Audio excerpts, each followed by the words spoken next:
And next up, we have someone whose poetry I really love, and it amazes me when I see him read it up here, and then I look at the little itty-bitty paper he's reading it on, and I think he must have 120 vision. It's just amazing the wee little things, and he can read it so smoothly. Idrian Burgos, please come to the stage and give us some of your great poetry.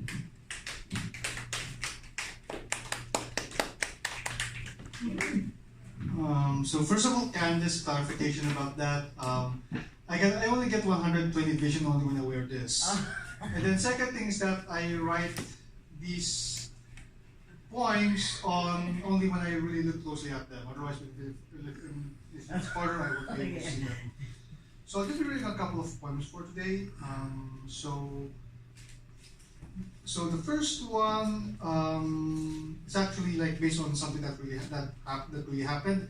So I was just walking on Vancouver on this beautiful Sunday, much like we have today, and I was surprised that there's actually a street, that there's also a Columbia Street in Vancouver, and so this caused me to write this poem. And as it turns out, I'm not actually describing the actual Columbia Street here; it's more of a metaphorical one.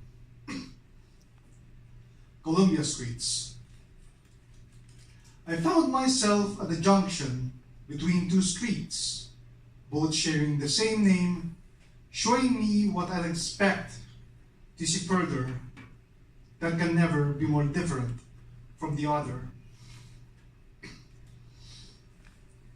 One street is lined with houses, apartments, and establishments of the contemporary persuasion, cutting edge, dynamic, world class, the way of the future.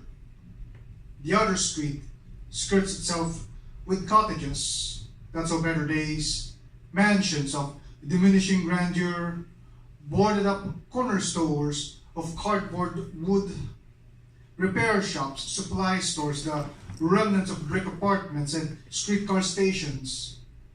One street offers me something sleek, uprooted, universal, everywhere, anywhere, and nowhere.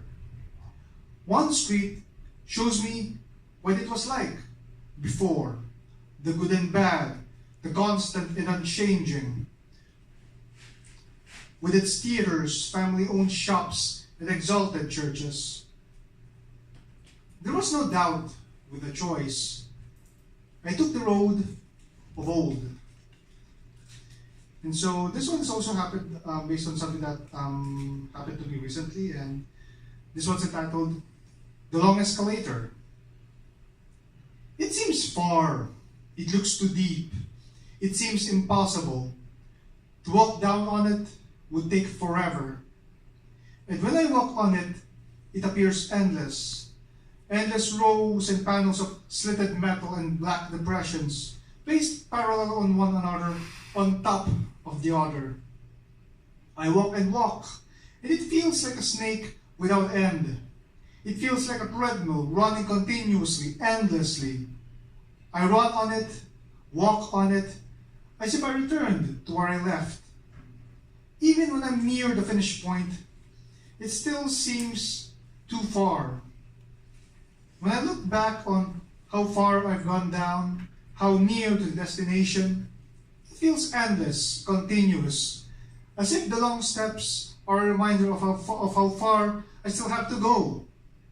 And when it finally ends, upon landing the final step, nothing but the feeling that it's still too far without end, as if I've always been on it, never leaving. Thank you.